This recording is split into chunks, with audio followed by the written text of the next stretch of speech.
Good morning. Welcome, everyone. From my far right, Gareth Rhodes, Chancellor Jim Malatras, Kelly Cummings, Director of Operations, Dr. Howard Zucker, Health Commissioner. To my left, Melissa DeRosa, Secretary to the Governor. To her left, Robert Mejica, Budget Director of the State of New York. Today is day 298.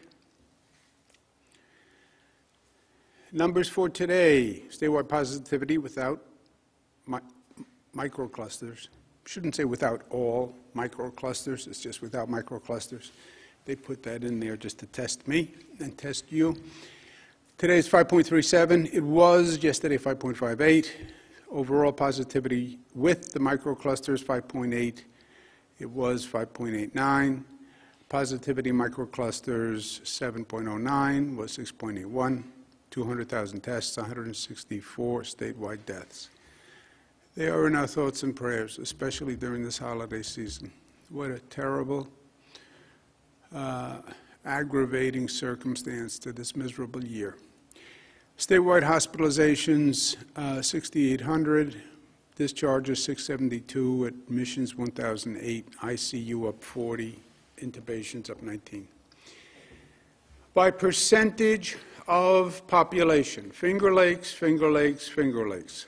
Finger Lakes has been a problem for the past several weeks. It is not getting better. It's a serious concern for us. I'm going to be speaking to the elected officials in the Finger Lakes and to the hospitals, and we're considering several options because that is a serious and deadly situation, and it's not getting better. Western New York, we've made progress. Rest of the state is basically flat. Positivity, it's Finger Lakes and it's Mohawk Valley.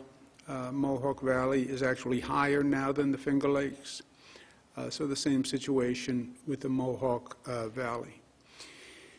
New York City, when you look at the numbers, Staten Island 5.51. And there's no reason for that. Follow the precautions, save lives. The issue of the new strain is very serious, and I don't believe this country is taking it as seriously as it should, and more importantly, I don't think this country is taking the action that it should take, okay? So let's just talk facts first. Fact, it is in the UK and it is more dangerous. Boris Johnson says it's 70% more transmittable. Boris Johnson closed parts of the UK. Other European countries have banned travel from the UK. But it is more dangerous. How much more dangerous, we don't know. We don't know if it's more deadly. We don't know if the vaccine works on it or not. We think the vaccine works on it. That's our quote-unquote working assumption. But it is real and it is dangerous. It is traveling around the world as we speak, right? It's on planes, and it is transmitting, and other people are getting on planes, and it's the holiday season, and it is traveling around the world. That is a fact. It's not a personal opinion. 120 countries now require testing before people leave the UK or ban people from the UK. That is not a personal opinion. That is a fact. Number 4, France went so far as to stopping truck traffic from the UK, caused massive backups by stopping the traffic coming into France. That's how seriously France took it. And then you have federal officials in this country who say, well, it may be here already, okay? Those are 5 inarguable facts. When you hear those facts, you have to say to yourself, what? What happened? And what are we doing? And why are we not doing what 120 other countries that are far less sophisticated, that paid far less of a price for COVID, that didn't have the experience that we had? why aren't we saying test the travelers in the UK before they get on a plane? Why aren't we saying test travelers, period, before they get on a plane and come to the United States? I mean, why wouldn't you do that? This is what happened in the spring. It is déjà vu. It is the same mistake the federal government made that killed thousands of people and cost billions of dollars. They lost track of the virus. They knew it was in China, and then they lost track of it. And what happened is the virus got on a plane and went to Europe, and then got on another plane and flew to the United States, and nobody knew it. That's what the history books will write, was the gross negligence of this federal government. That will be the legacy. And we are doing the same thing again, and it makes no sense. When did common sense leave government? When did government become so bureaucratic and so apathetic and so slow that basic common sense eludes them? Because that's what this is. 120 countries around the globe. Any official who hears anything, test before they come. It's not banning, it's not impeding. Test before they come. The way we did 200,000 tests in this state, just this state, yesterday. Test travelers before they come. That HHS and the CDC have not acted on this is really reprehensible. I don't know if they're just checked out, and if they're checked out, they should resign. I don't know if they are, because it's in the midst of a transition, then you should say, Mr. Joe Biden, why don't you make this decision? But to do nothing when you know the virus is coming here, when you say it may already be here, which would then mean you would be concerned that you want to isolate it and stop the spread.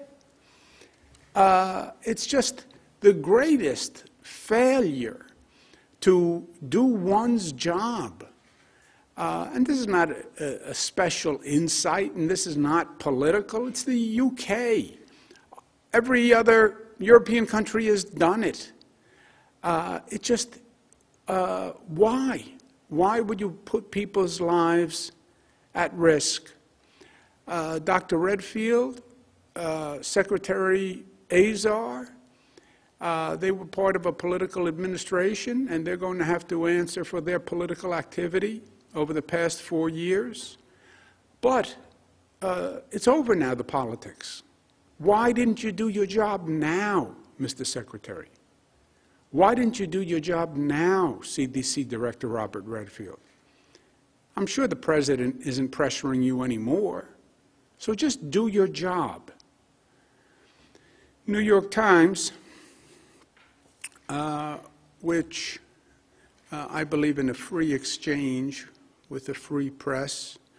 When I disagree, I say I disagree. When I agree, I say I agree. But the New York Times wrote a smart editorial today. A contagious variant of the coronavirus has been detected. Trump administration is doing little to address it. Because the federal government doesn't act, it puts the onus on states.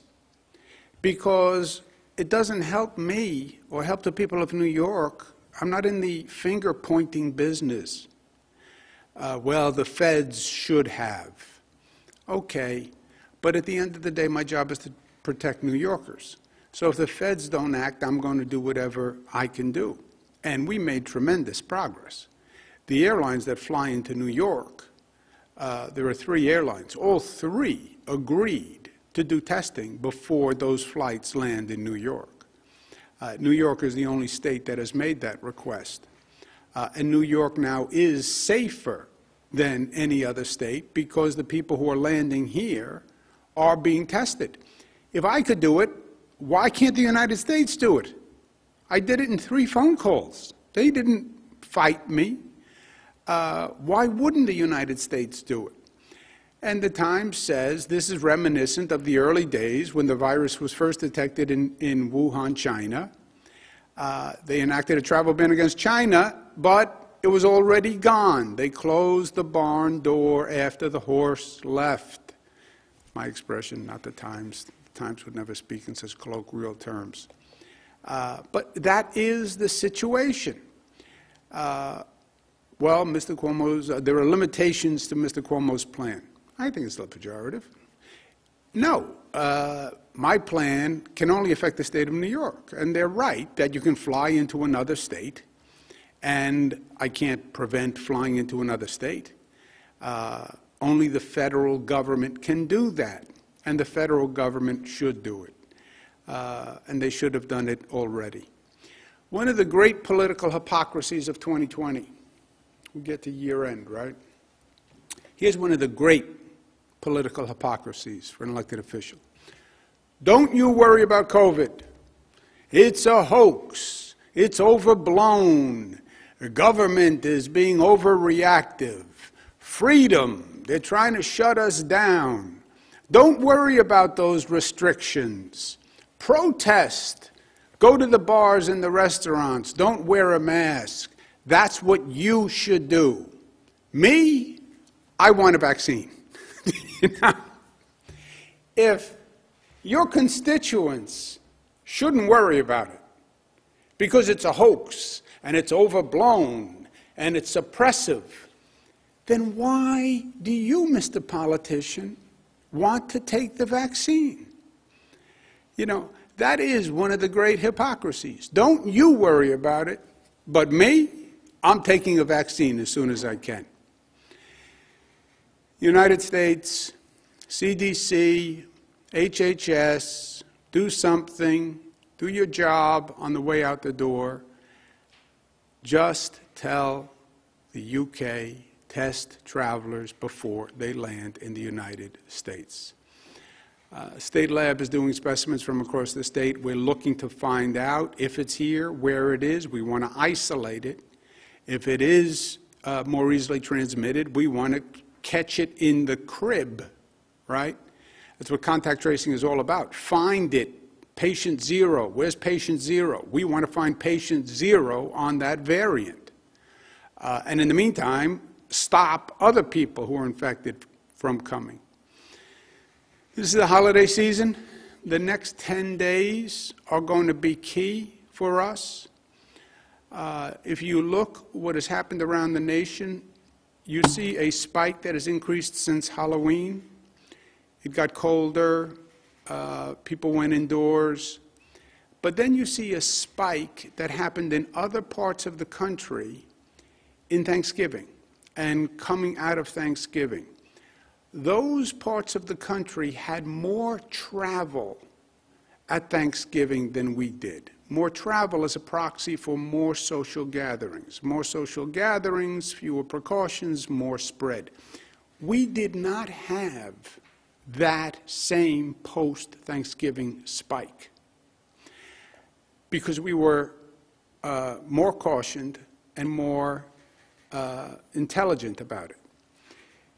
The question is what happens through Christmas and Kwanzaa and Christmas week and New Year's.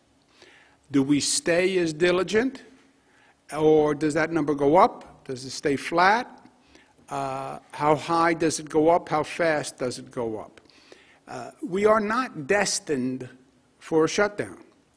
I want to do everything I can to avoid a shutdown. The shutdown does tremendous economic damage and collateral damage to families. We can't survive with these economic shutdowns.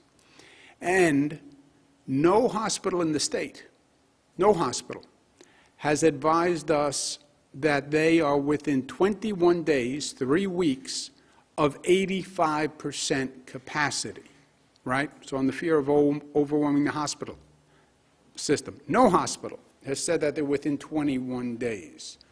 But that could change if the spike goes up dramatically.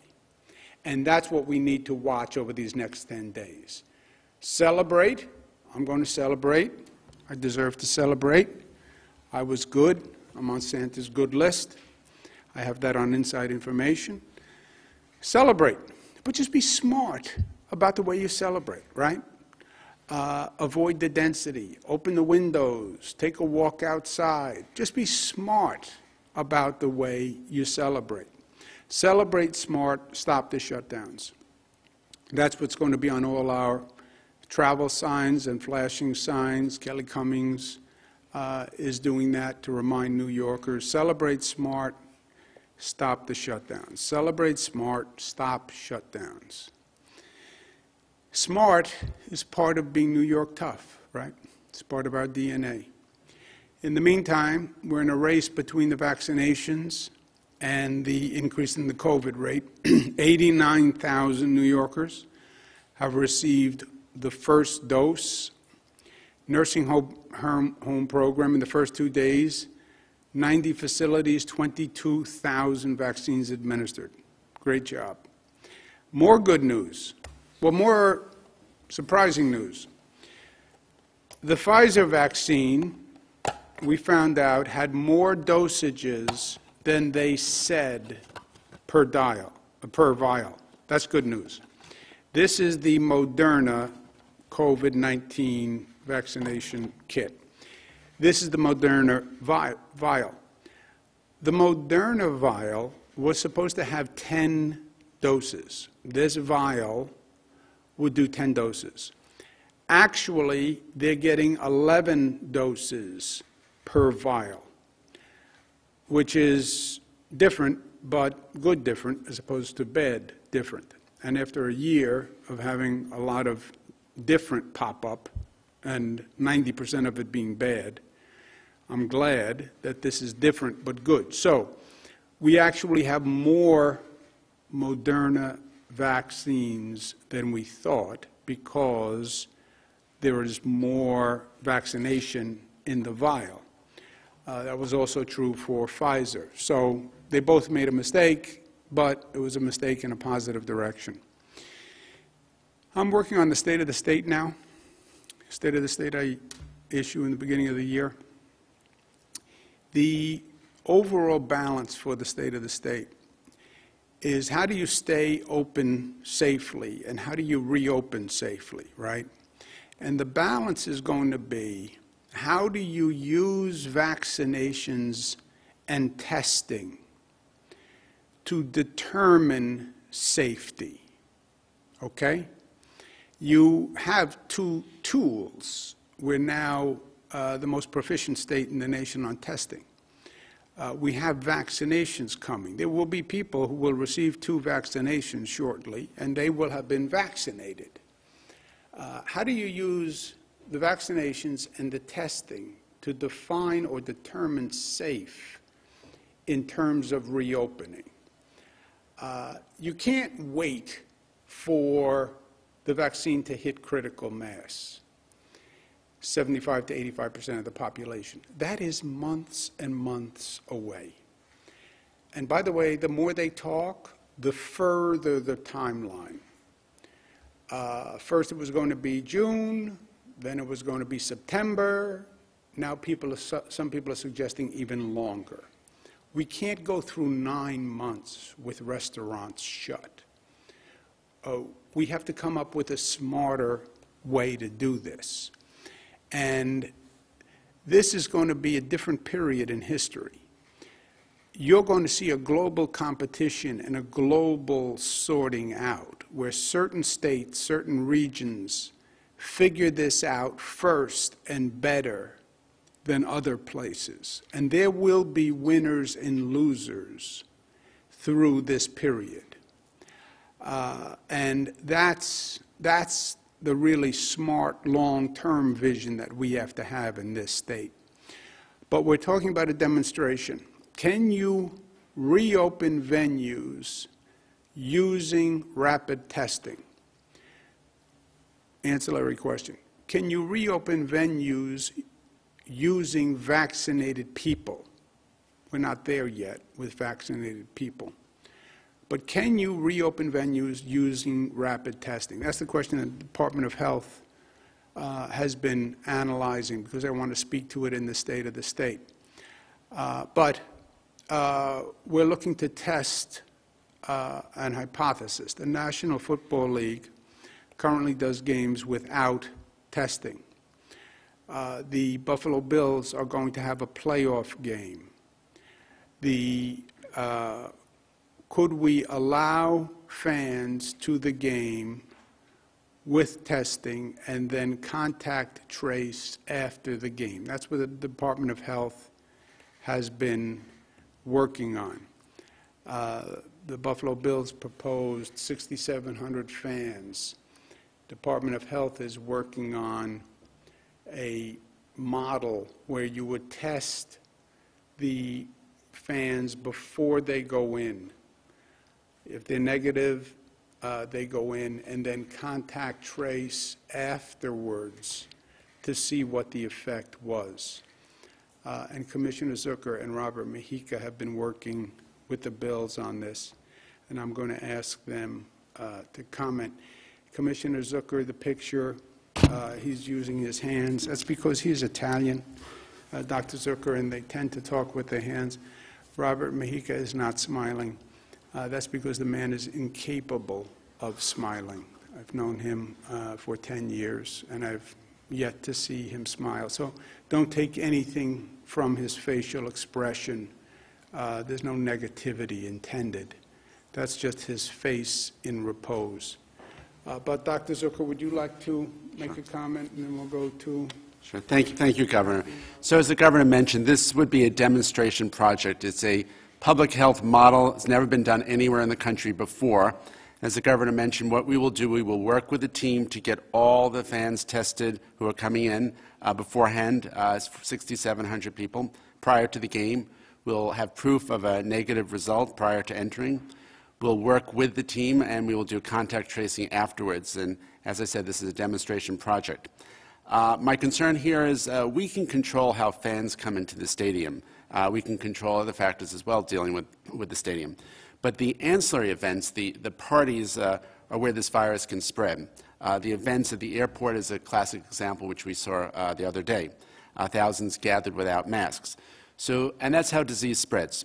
So how do we control that? That is really the question. That's what we are working on as well. And this is all obviously community spirit. We are extremely proud of the Bills. We are all New Yorkers. We work on these things together, and we will get through it. But that is our plan as a demonstration project, Governor, and no one else has done this in the nation before. Thank you. Thank you, Doctor. Mr. Mujica? So the Bills have submitted a plan that the state is reviewing, and we've gone back and forth with them on the elements of the plan, but they will control ingress and egress in the stadium. They will have social distancing within the stadium. Masks will be required at all times. Fans who are not wearing masks or won't wear masks would be ejected from the stadium if they are not. And there will be ushers in every section. Some sections will be closed off.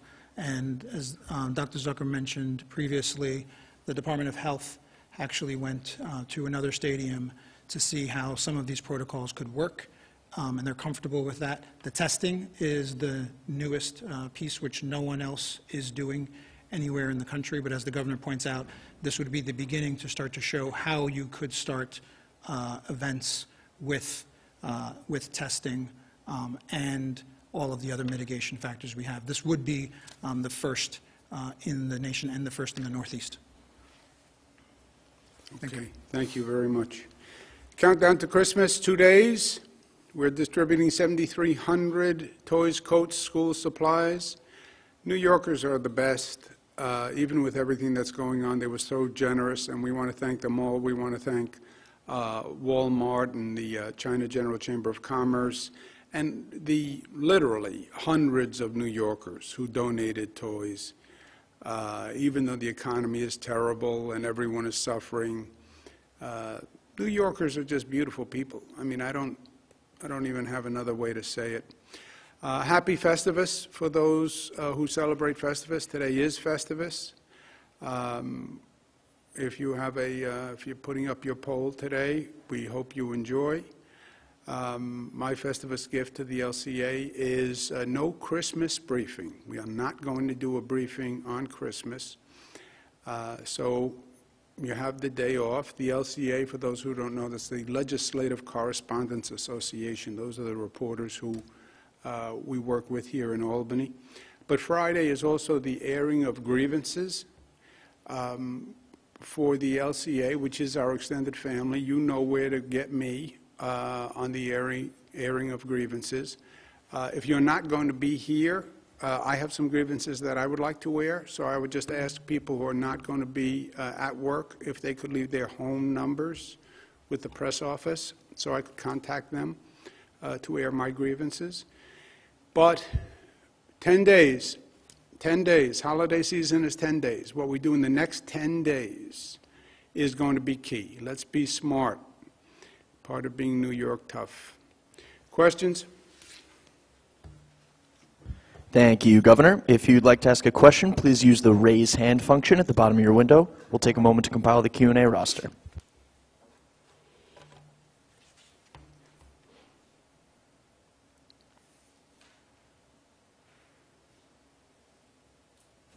Governor, your first question comes from Michael Gormley from Newsday. Michael, your line is now open. Please unmute your microphone.